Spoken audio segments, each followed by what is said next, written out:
ultimately, the sooner you figure out what you can do that can move things forward and what you can push off to the side or delegate or defer or whatever, the better you're going to be.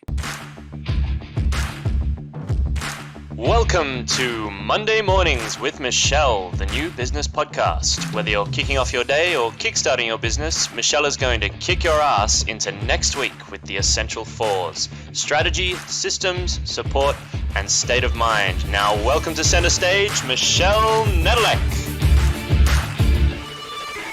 Hey there, peeps. This is Michelle Nedelec, and I am super glad that you're here with us today because I am here with my most amazing guest, Michael. Michael, thank you so much for being here with us today. Great to be with you, Michelle. Awesome. So tell everybody who you are and what your business is, short and sweet, and what you'd love to do.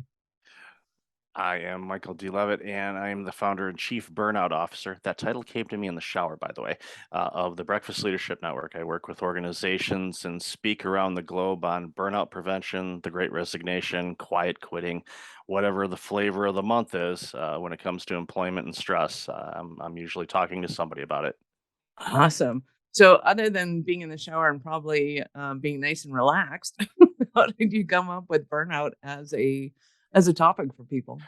For me, it was from my own personal journey with burnout. Back in 2007, I was hired as a healthcare executive just outside of Windsor, Ontario. And I had no healthcare experience, but I had a lot of startup experience. And I was working like many entrepreneurs and new business owners, from 6 a.m. to 11 p.m., 7 days a week, even though I was not the owner of the organization, I was an employee, but I treated it as it was my own company. And that came to a crashing halt in May of 2009 for basically then the next 369 days, so just over a year.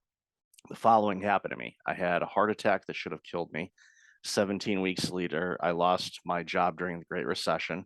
Several months later, uh, after being on unemployment or EI and not being able to pay a lot of my bills, the bank said, "Hey, you know that car you haven't been paying on? Yeah, we want that back." So the car was repossessed. And then finally, just about a month and a half later, my home was foreclosed. So all of those things happened to me because I was burned out. I wasn't taking care of myself, making mistakes at work, just a big stress case. And after having all of those gigantic losses, which each on their own are huge, if someone has Right? any of those, they're big. I decided, let's just go crazy and have them all. And so I just thought, why not? Let's get them all done. I Get want them to, over with. I want to yell bingo a lot faster. Let's go. Yeah. And so, I don't know if there's maybe there should be a burnout bingo sheet. Maybe I'll create one. That's something I think about. But anyway, I got through it all and was still alive and thinking, okay, there's a reason for that. So I had a choice. One, I could just continue down the path that I was living, which nearly killed me, or I could do something different. And I chose different. And after reinventing myself, and I always want to warn people, if you're burned out, majority of you don't have to reinvent your life. In my situation, I did. It was just a mess. But for most people, they just have to make a couple adjustments here and there, and it'll make a big, big difference. But after doing that work, I realized as I started looking around, you get a little bit more clarity when you're not burned out. You can actually see things. I noticed, wow, there's a lot of people that are burning out. And this was 2014, 2015, before the pandemic and everything else that's gone on. And I thought, ooh, this isn't good. So I started warning people, it's like, you don't want to mess with this. This could really be costly if you don't watch it. And they're like, yeah, I'm just going to work through it, which is the typical response. So what I ended up doing is like, let me start writing about it. Let me start researching. And then I went down that rabbit hole and said hi to Alice and the Mad Hatter and realized, okay, this is a huge problem. And I have experience with it. So why don't I start writing more about it? Let's start talking about it. And one thing led to another. Wrote books, launched podcasts, launched a consulting business, and here I am today doing this work full time. And it's one of those things where I'm thrilled I get to do it, but I'm saddened that I have to. Right? That is I my heart goes out to that younger you that had to deal with all that stuff because that is brutal. You're right. Any one of those things is fantastical and amazing, but to get hit by like 4 and 5 of them, that is wild. Um, so just to kind of get the um if anybody's going through this right now, I want them to understand that somebody else has gone through this and that you can live through it. Because I have seen a lot of people that not only get burnout, but then all of a sudden they get a couple of deaths in the family, which is like just a left right punch, Mhm. and they feel like they're out. In that moment, what did it feel like and how did you go, "Hey, I can I can come back from this?" I think it was a blessing, and I should say I know it was a blessing to have the heart attack first. I think the reason was because I survived that, and, significant health event for sure. And I had 17 weeks before I was let go from my role to recover and a lot of time to reflect. I was off of work, so a lot of time to get used to the medications that were $1,000 a month without drug insurance coverage. That was fun.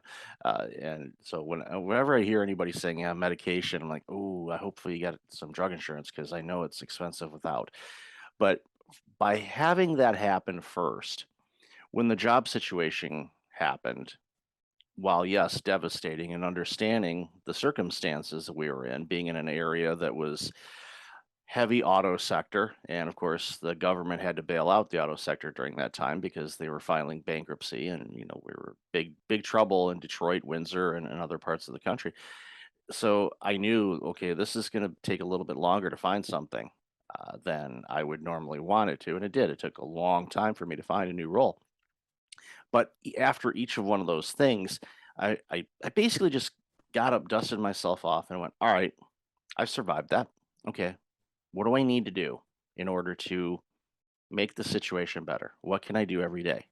And that's what I did. From the heart attacks, like, what am I going to do every day to feel better, live healthier, make some better choices on what I eat, how I process information, stress, and all of that. And I think that helped a lot for me to prepare for the other ones. Not saying that they were not big deals.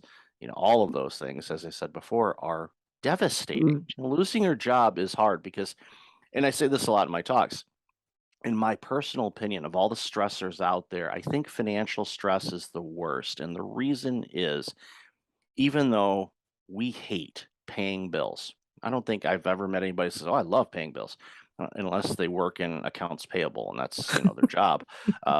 But most people, that's not on the top of their list of, things that I love and enjoy in life is paying bills. So we don't love paying our bills, but we do enjoy the fact that we have the capability to do so. And when you absolutely. don't have that, that is really stressful because it's a pride hit for one. Mhm, You're fearful for those emails or phone calls, from the collectors saying, "Hey, we want our money." mhm, It's justified. It's legitimate. You feel horrible, and every time you get one of those calls, it's one of those reminders. Boom. Oh, so those were, always very stressful periods when I was dealing with all of that. But every time I went through something, I'm like, okay, all right, I've lost my job. I'll go find another one. Okay, mm, we lost the vehicle. Thankfully, we had another vehicle that was paid off. uh, nice. the home, we had found a place to live. So we were able to recover, but it's still not fun to go through those things. But for anybody that's going through a stressful situation, is find the things that energize you, things that you can be thankful for, even in the midst of something really negative going on in your world. Focus on those things that are good. How far you've come and whatever you're doing, your dog, your cat, your kids, your family, friends, your favorite sporting events on, whatever the case may be. Mm, Find those things in life that you find enjoying and bring you joy and fulfillment in life. And when you're even going through a real difficult time, gravitate to those things. Be thankful for the things that you do have, because there's still a lot of people, unfortunately, that are in a lot worse position than any of us are. And not to compare, because I think that gets us in a lot of trouble. I think just focusing on what you do have and being thankful for that can help you persevere and get through these challenging times. nice, I love that, and I know that for me, podcasts helped immensely to get through the whole COVID thing because the whole idea of, spending 3 years, not being able to talk to anybody as the extrovert that I am, what if I totally would have snapped and gone insane. I Mm. love the podcast and being able to talk to people internationally and just just being able to make those connections. So yeah, it's truly like anything. So give us some of the kind of the pillars or the platforms of what do you take people through in order to one identify, how do you know you're going through burnout without the obvious, they've Mhm. taken my house away. Um and and then what do you do about it? You can start anywhere and answer any of those 20 questions. Sure, sure. So what I usually do is to help people identify what burnout is, and I'll Yep. bring up the World Health Organization, who we've heard from a bit over the last few years. But prior to the pandemic, they had actually issued an ICD code, which is for diseases on burnout. They didn't classify burnout as a disease, but they did say it was an occupational phenomenon because something they're still studying because it's increasing dramatically. And their definition is basically when you are physically and mentally overwhelmed with life. You're fatigued, you're stressed out, you're tired. Um, you just life is just overwhelming to you. And if you ask a room of people, anybody experienced that over the last couple of years, you're going to get pretty much 100% participation there because it has been a very demanding, stressful, overwhelming period of time for everybody. Mm. Whether it's how big COVID impacted them or how little, it was still impactful, whether it's supply chain issues or people are leaving work, so they're overwhelmed at work now because they don't have half the colleagues that they used to have. So all the work, unfortunately, congratulations, you got a promotion. You're going to get to do all these other people's work too. It feels great, doesn't it? And that's, we're running into that problem right now with a lot of people that are just completely wiped out. So some signs that you could be burned out. One, if you're not sleeping well and it's consistently bad for a long period of time, that is definitely a warning sign to take a look out for because especially if you were able to sleep okay before and now all of a sudden you're not for a period of time, that's definitely a warning sign. Other signs is if you're fatigued, you're lacking motivation. And I'm not talking about it's Monday morning lack of motivation. I'm talking about just you're not motivated to do even things in life you enjoy doing, like going to a concert or watching the show or going to a hockey game or sporting event or going shopping or whatever. The things that a lot of people love doing. And for most of us, we weren't allowed to for a period of time. If you don't feel like doing those because you're just too wiped out and tired, that's definitely a warning sign. Other signs I see a lot is people are a lot more irritated. Seeing that a lot right now, especially as I don't want to Mm. say post pandemic because that is up for debate for people. And I stay out of that debate. Things are a lot more open than they were a year and a Mm. half ago. We can agree on that. So I figured a lot more people would be, this is great. I feel better now. I can go out and do things. But I'm finding people are even more and more irritated. And that's because of inflation cost, recession talk, wars, you name it. There's all these external things that are weighing on people and it's making them really irritated. And when you start having all those things going on in your life, you can start making mistakes at work, forget things, you don't see things clearly. So if you're experiencing any of those things, there's a good chance that you're potentially having some prolonged stress, and prolonged stress is what turns into burnout. Now, on the flip side of it, you can get off of that treadmill pretty quickly. Now, the deeper work is figuring out why did I burn out in the first place, and that can get pretty deep because it could be just behavioral or beliefs or just programming that you've had in your entire life on why you do things. And it can get pretty deep on that kind of work. But before you get there, it's like, well, let's just get you back to a normal state. So the first one is improve your sleep. Get good sleep. Figure out how to get good sleep. That means your bedding, your pillow, your sheets, room temperature, sleep masks, or make sure your room's dark. Keep your smartphone out of the bedroom and technology. Go buy an alarm clock. They still sell them online. They work great. They always work great. So better yet, if you can go to a thrift shop and buy one from like the 1980s, it's like with the one light burned out. That's kind of really retro, but we've all been there too. They're awesome. And they Yeah, have snooze that works. they do, yeah, the snooze works because they're almost indestructible. I Right. think not to make light of things, but if the end of the world comes at some point, I think those alarm clocks will still be around along with whatever critters are crawling around. I think the alarm clocks will still be blinking 12 o'clock or something. Yeah. But So but you can smack that, a lot of people do, bam, it's like, and it stops and then it works again. So, but get a real alarm clock, keep the smartphone up because the light on these devices trick our brains into saying it's not time to go to sleep yet, and yes, it is. So it's best to keep those out and kind of limit your screen exposure. Another thing, and this has been a big problem for a lot of people during the pandemic, is make sure you get out and do some things. It can be something really simple, but you just get out. For me, I have a dog, so made it easy to go outside. Kind of had to. So even during the pandemic, you could go out, did all protection, 2 meters apart or 6 feet, depending on where you are in the world, mask, all that kind of good stuff. Dog was wondering, why is everybody wearing muzzles? It's like, what did you people do? Because the dogs are confused. Why is everybody covering their face? Bad It's like, people. yeah, bad people, about time. Yeah, yeah. But so they, so you just get out, get some activity, and do some things you like doing in life. That's really, really important.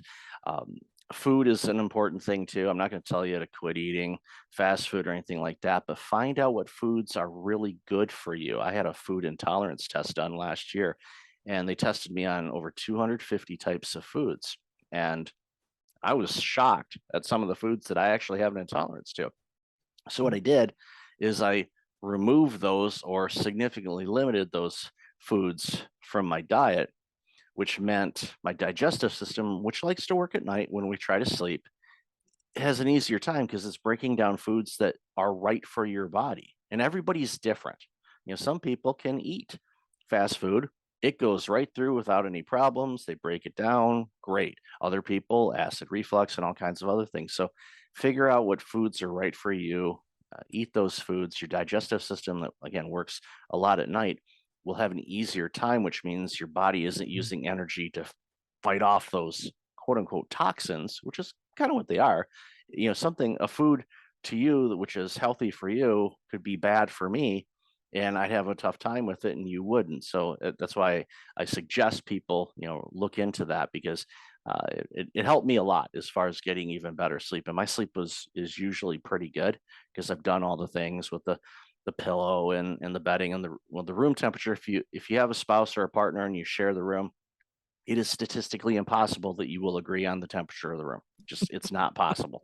If you have one of those programmable ones on your phone, again, don't keep your phone in your bedroom.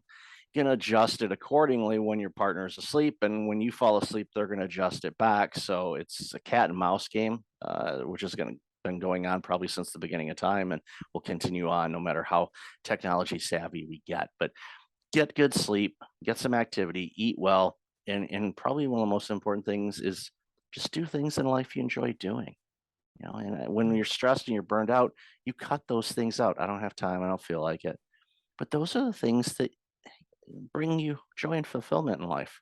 And it can be something silly or simple, like reading a book or watching television or going golfing or hiking or going to Calgary Stampede or going, see a CFL game or a hockey game or, going on cruises. You can be small and can be big.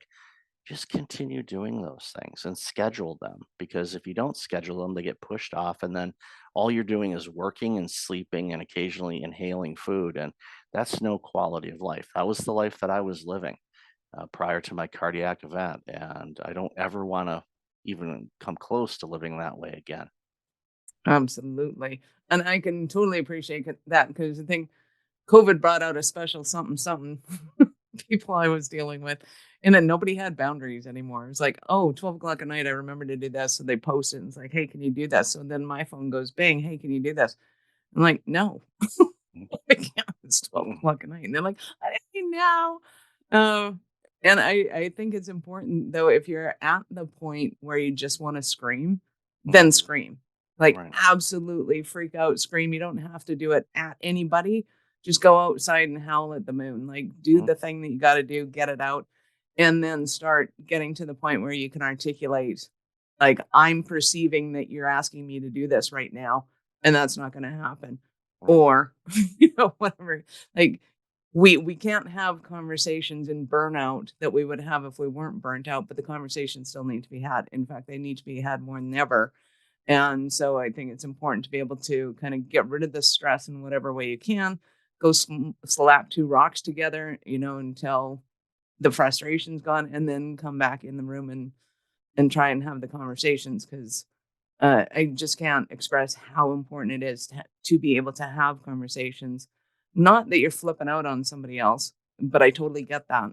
Trust me, I totally get the want or desire to flip out on somebody else.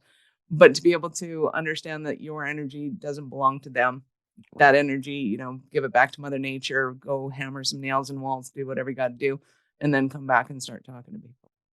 Yeah, it's important. Somebody told me the other day at a conference I was speaking at, one of the things that they do is, especially with all the Zoom calls and things that we've been dealing with and working from home. So we're constantly looking at these screens. And again, love these devices. They're great. They allow us to work anywhere at any time, but they got a negative side effect. You can work anywhere at any time. And I love how you said boundaries on it. It's like you got to have boundaries around when you're available, when you're not. It's not like somebody goes, you know what?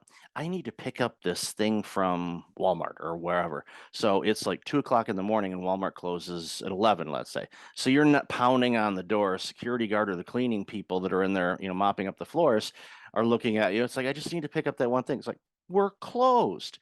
And this 24/7 expectation to be able to have things is something that I really regret us doing. I'm old enough to remember that a lot of things weren't open on Sundays. I know the younger generation are going, what? It's like, yeah, I remember those in certain areas, smaller towns Right? especially. Yeah. Main Street was closed. There was nothing open other than maybe Maggie's coffee shop because there's people at work and Maggie likes working and she likes making coffee and they're only open 3 or 4 hours on Sundays, so it works out and the community is thankful because they can get a cup of coffee. Not that they can't make it at home, but there's something different about going and getting a cup of coffee. It's a special thing. I enjoy it.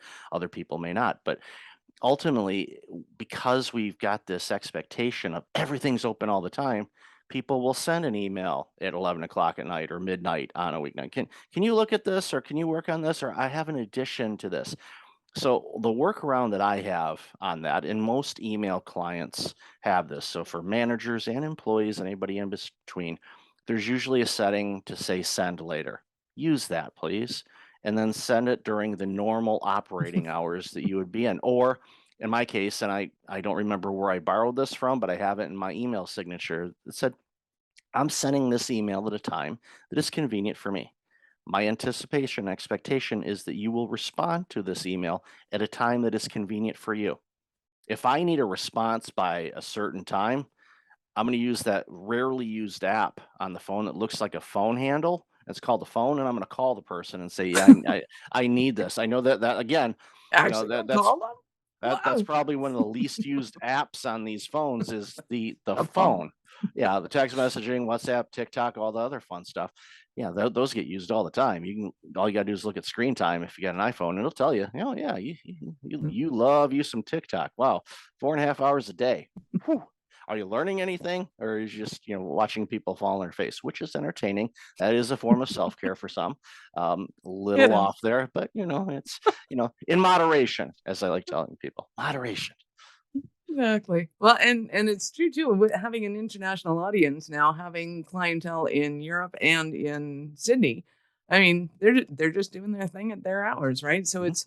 I think it's really important, especially when somebody's in burnout, to understand that all that's happened is that we're giving our power up to external circumstances in which, in a lot of cases, they don't even want that power. Right. They're not asking to have that power over you, but we're giving it to them anyways because we grew up with, hey, when somebody asks you a question, you answer it. Mhm. And it can be as simple as that. And it's like, okay, that worked when I was 6. It doesn't work anymore. Thanks, mom and dad. I love you. And I'm not doing that anymore. And they're gonna be okay with that. Trust me.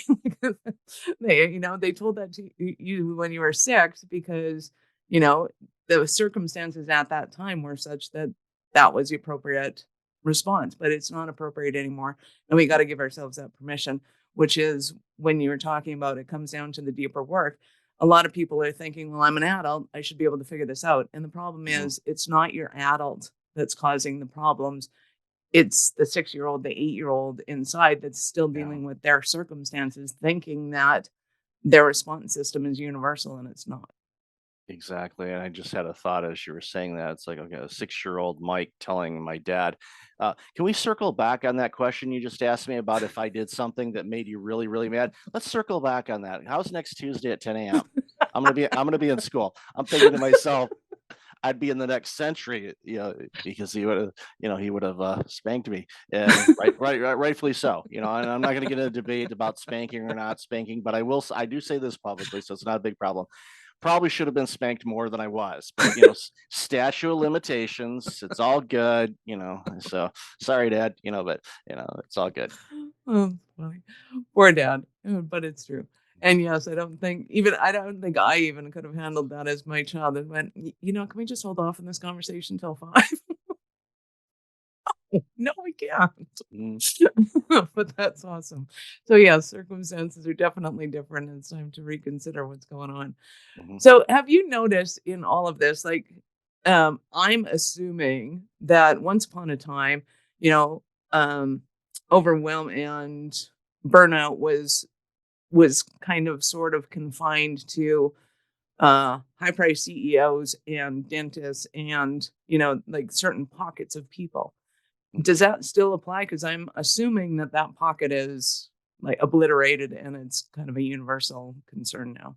Yeah, I think every level from frontline all the way to the CEO is dealing with it.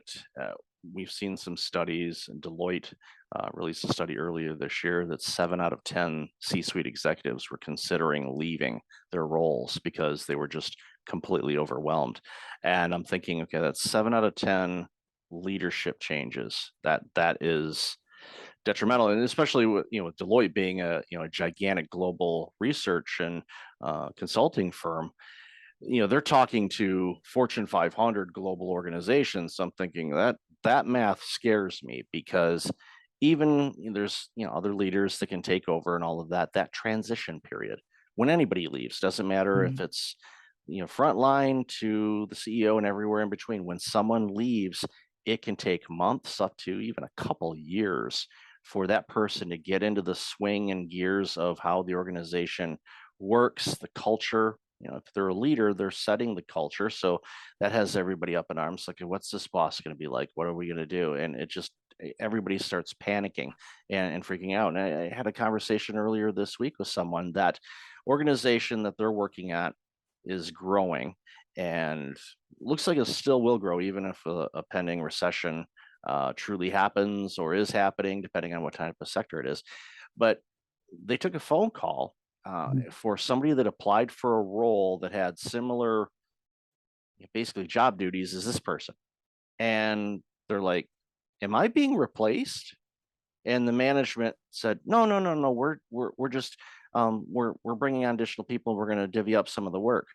But they weren't approached to say, "Oh, by the way, we're going to be doing this." They found out from an outsider calling in that there's somebody applying for this role that looked and smelled and tasted a whole lot like their role.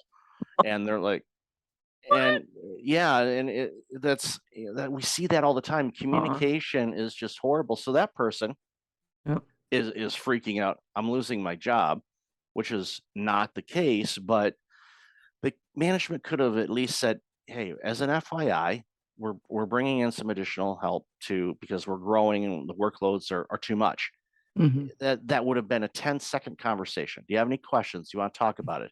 Your role is safe. And I remember working at a startup organization a couple decades ago that was in a growth mode. And every time they said, "Okay, we're bringing in somebody, they're going to be taking some of your roles. You are safe. You're not going anywhere unless you choose to. And we're going to probably try to talk you out of leaving," because they didn't want me going.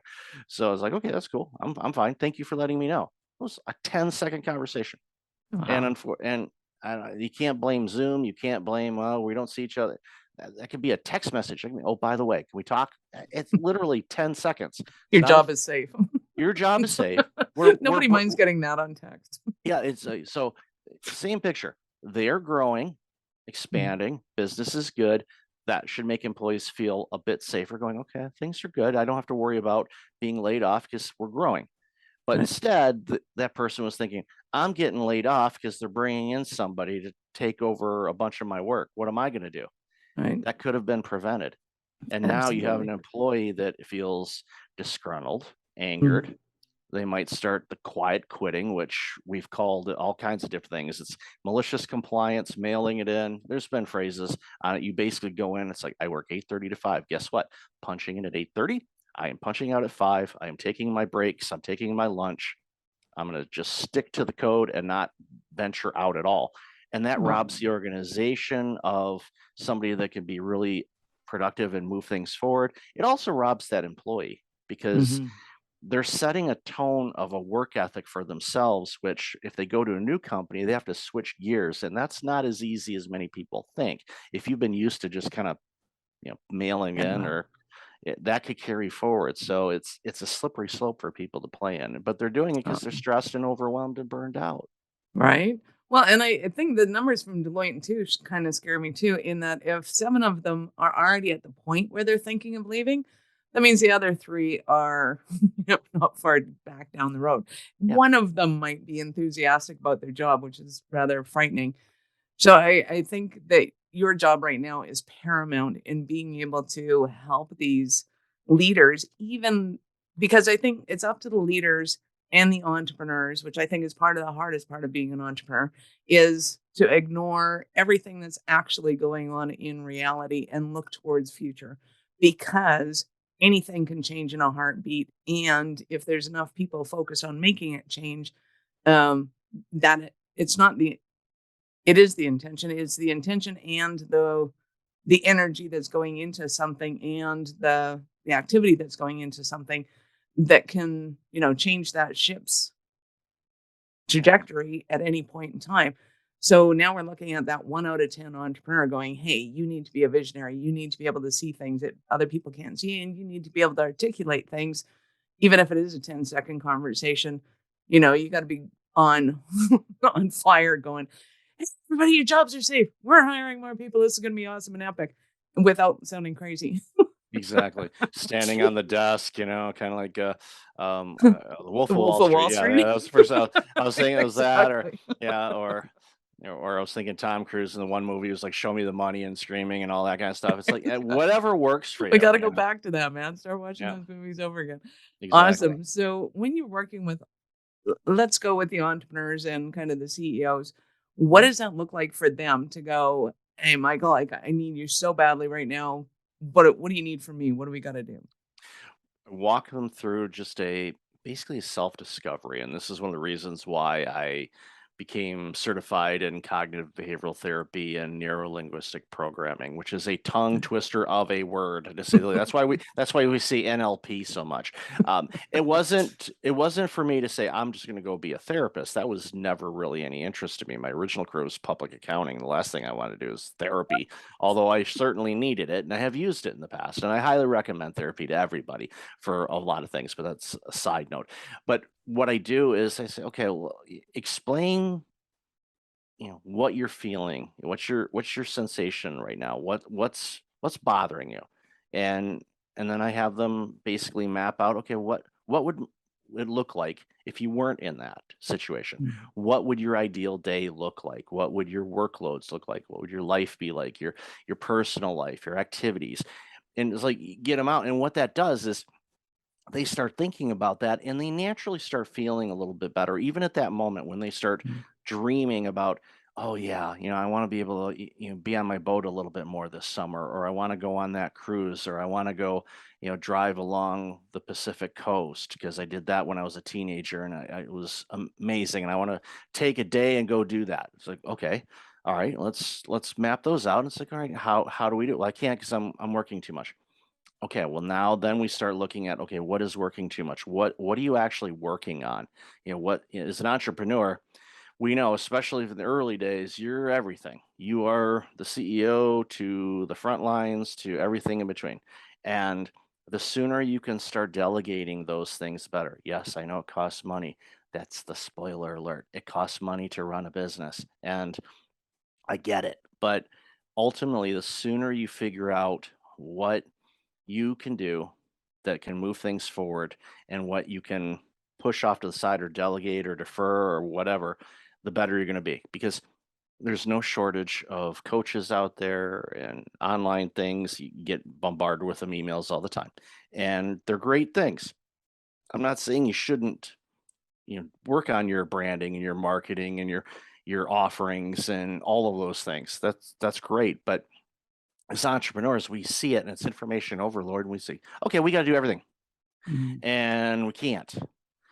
Pick one or two things, go deep dive in those as deep as you possibly can. Get those things done, because what that does then is you start building an infrastructure of your business and you have a solid foundation. When you have that, it's a lot easier to be agile and shift gears a little bit if you figure out, oh, wait a minute, of the 5 things that I offer as a business, this one seems to be the thing right now that is generating the most revenue. Where should you be spending your time? On the things that are generating revenue, so you can put it back into your business and build out the other areas if you still feel that those are necessary. When I launched my business, it was the podcast, it was writing, and some speaking, and now it's shifted where the speaking and keynotes and all of that have taken up a considerable amount of time, where for the podcast show that I had to basically kind of block off significant amounts of time during the year where I don't record at all, because I'm going to be in Dallas and Vegas and San Diego in the next 15 days. I'm not bringing all the equipment because Wi-Fi hotel is garbage. It just don't try. Just don't. Just If don't. you're watching YouTube, that's why if you go into a hotel and you flip through there, you see there's actually a YouTube thing where you can sign in and watch YouTube on the television. The reason why is because if you try to do it on your laptop, it's going to be choppy and it's going to be garbage. Don't do it. So don't bring the ring lights. Don't bring the microphone. Just don't Don't say. Okay, stress yourself out over things you don't need to. well, I So didn't. give us Go an ahead. example of a Cinderella story of one of your clients. Okay, I love sharing this story, and I have permission to do so. That's what I won't mention names, but I worked with an executive leader, a healthcare role. Mm, And this person, she went into a very toxic environment, and they had a lot of turnover in that role over the years. And she was brought in as an interim leader. And there was a lot of hesitation and frustration at the beginning because there was we'll say a chosen person internally that they really wanted this person to be the leader, because that person was, I'll be politically correct here, a brown noser, and made everybody feel good. I was going to use some other language, but we'll keep it PG here. okay. So everybody wanted that person, even though that Mm, person did not have the qualifications to do the job. And then there was actually board members that wanted that person too, because she brown nosed enough to think that she was the greatest thing since sliced bread. And mhm, it's like, nope, they didn't. So they ended up going with, the person we're talking about. And for the first couple months, it was just going up against a brick wall, because this other person was making it difficult and talking behind her back and trying to say she didn't know what she's doing. She was really trying to make things really nasty. I'm quintessential poster child narcissist is this person. So after a while, thankfully she had a good board member that was like, no, I'm an advocate for you. I fought for you to be here. You're going to be here. And she ended up being for several years. But she worked with me, and I said, okay, what are you going to do here? And I said, what's the ideal? Where's the picture? Okay, you need to be able to paint that picture in a way that resonates with the majority of the people you're going to be dealing with. You're not going to win everybody. Don't even bother. So mm, don't. And it's like, just, get some quick wins.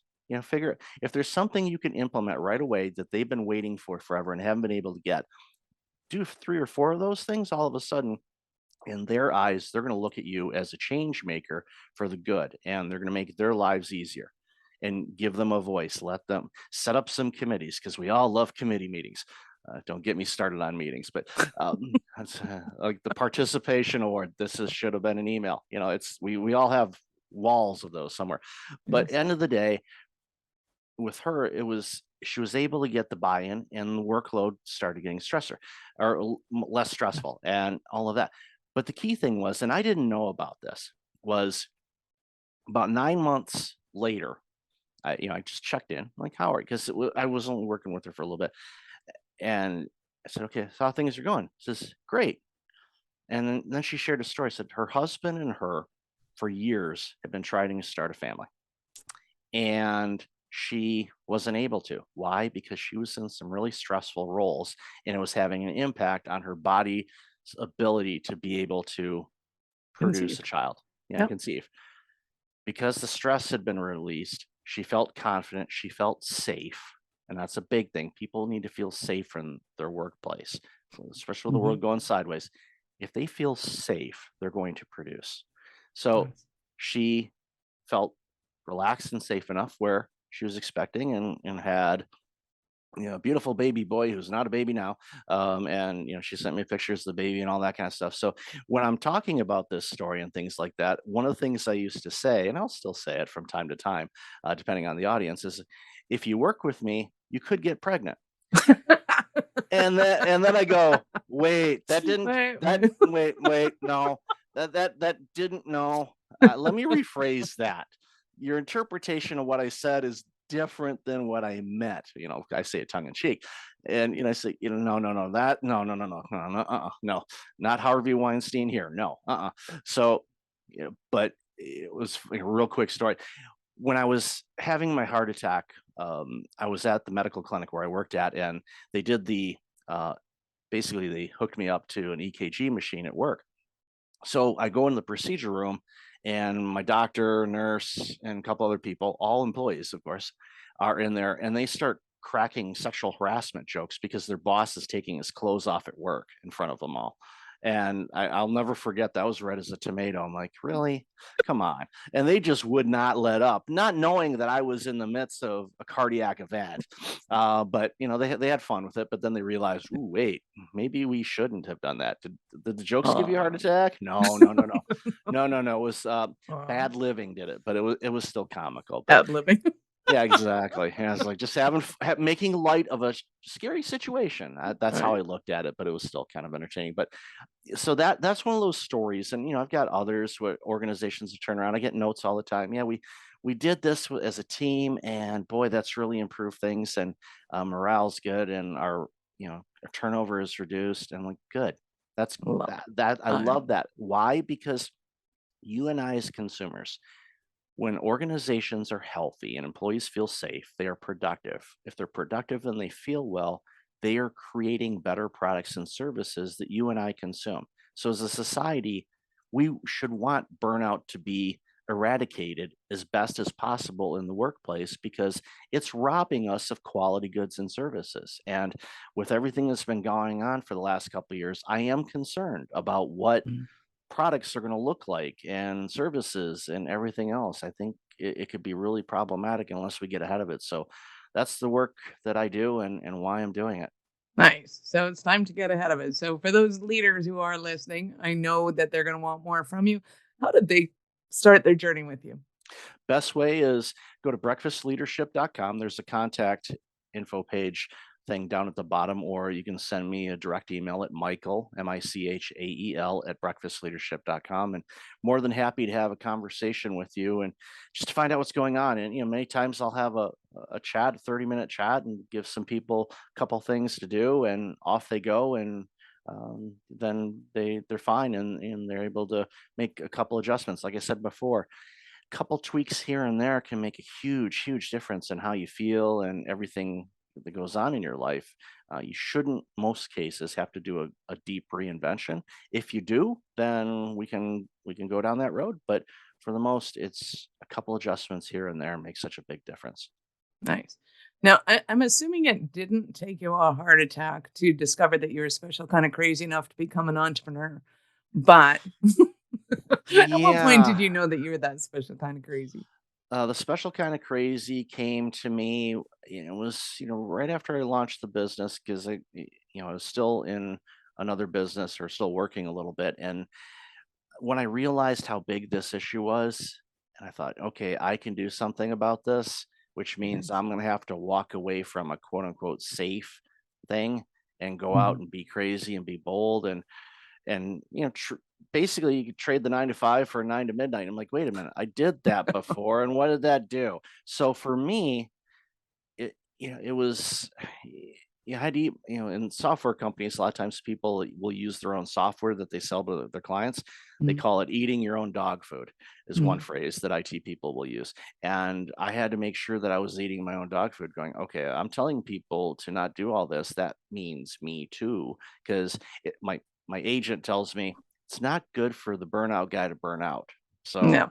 I said PR ain't going to be able to work on that one with you. So you're going to There's have to. spin and then there's spin and then Yeah, they it's like, spin. I mean, we're gonna have to, hire like, political advisors to come up with something to cover this one up, because this is not gonna work for our PR team. It's above our pay grade. So you're gonna have to go, contact somebody in DC that puts a positive spin on something that, the entire world can see. I'm So an it's like, entrepreneur and I am totally up for 10-hour work weeks. Just saying. Week. oh yeah, 10-hour yeah, work week. let's Not day, go. week. Exactly. I keep looking through Tim Ferriss's book. Okay, where is it? Where's the secret sauce?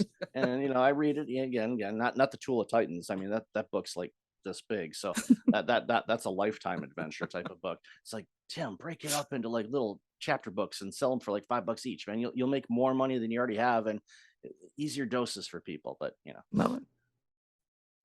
Michael, you've been absolutely fabulous. Thank you so much for your time. I appreciate it. I know how valuable it is. Any last words for our peeps?